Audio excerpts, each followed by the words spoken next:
এবার ইন্টার মিয়ামির জার্সিতে প্রায় ২.৫ বছর আগের কাতার বিশ্বকাপে স্মৃতি ফেরালেন আর্জেন্টাইন সুপারস্টার লিওনেল মেসি। ফ্রান্সের বিপক্ষে ম্যাচের মতোই আজ বৃহস্পতিবার লস অ্যাঞ্জেলেস এফসির বিপক্ষেও সমান দুটি গোল করেছেন মেসি। দলও জিতেছেন। বিশ্বকাপের ফাইনালে ফ্রান্সের গোলরক্ষক ছিলেন হুগো লোরিস। এই ম্যাচও লস অ্যাঞ্জেলেসের গোলরক্ষক হয়ে খেলেছেন তিনি। লোরিস যেমন বিশ্বকাপে মেসিকে থামাতে পারেননি, তেমনি এবারও পারেননি। ম্যাচের শেষ বাঁশি বাজার সঙ্গে সঙ্গেই মিয়ামির কোচ হেবিংয়ের মাঝেরানো উল্লাসে মুষ্টি আকাশে ছুড়ে দেন। একটি জায়গায় পার্থক্য আছে। আগেরটি বিশ্বকাপের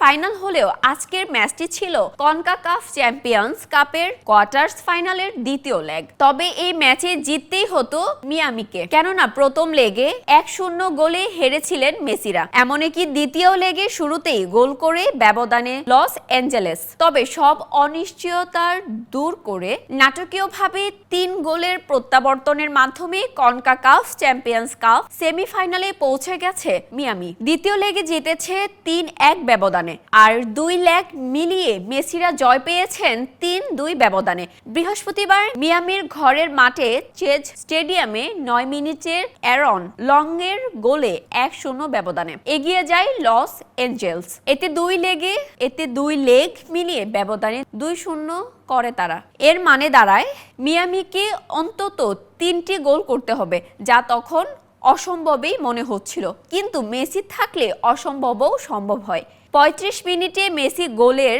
শুভ সূচনা করেন। ১৮ গজ বক্সের সামনে থেকে বাম পায়ে দুর্দান্ত শটে গোল করে ম্যাচ ১-১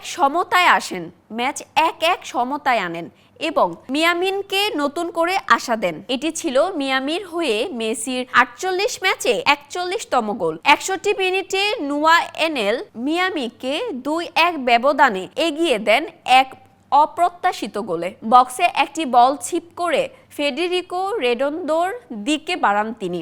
লস অ্যাঞ্জেলসের গোলরক্ষক লোরিস ভেবেছিলেন রেডোন্দো বলটি নেবেন, তাই তিনি গোল লাইন ছেড়ে এগিয়ে আসেন, কিন্তু বলটি ঘাসে লেগে উল্টো দুজনকে ছাড়িয়ে পোস্টে ঢুকে যায়। ৬৭ মিনিটে মেসির পাশ থেকে লুইস সুয়ারেজ হেডে গোল করেছিলেন, কিন্তু অফসাইডের কারণে সেই গোল বাতিল হয়। মিয়ামি জয়ের লক্ষ্যে আক্রমণ চালিয়ে যেতে থাকে। ৮৪ মিনিটে একটি পেনাল্টি পেয়ে যায় তারা। হ্যান্ডবলের আবেদন করে সফল হয় মিয়ামি। ভিএআর চেকের পর পেনাল্টি দেন রেফারি। মেসি নির্ভুলভাবে তা গোলে রূপান্তর করেন। এতে মিয়ামি এগিয়ে যায় ৩-১ ব্যবধানে। সেমিফাইনালের টিকেটও নিশ্চিত করে। গোলরক্ষক অস্কার উস্তারি শেষ মুহূর্তে ২টি দুর্দান্ত সেভ করে মিয়ামিকে বাঁচিয়ে দেন।